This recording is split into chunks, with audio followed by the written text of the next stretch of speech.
AP CM చంద్రబాబుపై MRPS నేత మంద కృష్ణమాదిగ ఫైర్ అయ్యారు. చంద్రబాబు ప్రజల హక్కులను కాలరాస్తున్నారని ఆయన మండిపడ్డారు. కాపు హక్కుల కోసం ముద్రగడ దీక్ష చేస్తుంటే బయట వాళ్ళెవరూ హాజరు కావద్దంటూ ఆంక్షలు విధించడం సమంజసం కాదన్నారు. రైల్ రోకో, రాస్తా రోకోలో పాల్గొనని పార్టీల నేతలపై కేసులు పెట్టడం ప్రజాస్వామ్య హక్కులు కాలరాయడమే అన్నారు. ఇప్పటికైనా సీఎం చంద్రబాబు తప్పుడు ప్రకటనలు చేశానని ప్రజలకు క్షమాపణ చెప్పాలని మందకృష్ణ సూచించారు. కాపులను బీసీలో చేర్చే అంశాన్ని త్వరగా పూర్తి చేయండి అని చెప్పి గాంధీ మార్గంలో కిర్లంపూడిలో ముద్రగడ్డ పద్మనాభం గారు దీక్ష కూర్చుంటే బయటి వాళ్ళెవరు ఈ జిల్లాకు రావద్దని చెప్పి ఆంక్షలు విధించడం అనేది ప్రజాస్వామ్యాన్ని కూని చేసినట్టు కాదా అని నేను అడుగుతున్నా.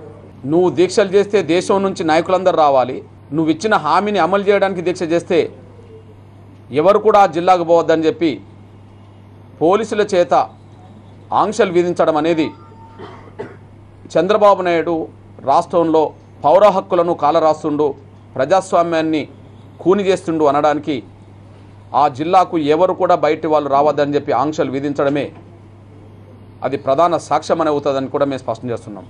స్పష్టంగా చంద్రబాబు నాయుడు గారు పక్కా మోసగాడు, నంబర్ 1 విశ్వాసఘాతకుడు, ఆయనను మించిన మోసగాడు ఈ రాష్ట్రంలో, ఆయనను మించిన విశ్వాసఘాతకుడు ఈ రాష్ట్రంలో ఎవరు లేరు. ఇక నంబర్ 2, నంబర్ 3 అయితే ఇంకా పేర్లు ఎవరైనా చెప్పడానికి అవకాశం లేదు, కానీ నంబర్ 1 మాత్రం అతనే. ఎందుకంటే 20 ఏళ్ళుగా చంద్రబాబు నాయుడు నేను ఒక మాట మాట్లాడాడు, నేను ఎప్పుడు కాపులకు హామీ ఇవ్వలేదు, కేవలం 2014 ఎన్నికల సందర్భంగా నేను హామీ ఇచ్చాను, నా హామీని విశ్వసించి కాపులందరూ నాకు రాజకీయంగా అండగా నిలబడ్డారు కాబట్టి నేను మాట నిలబెట్టుకుంటా అన్నాడు.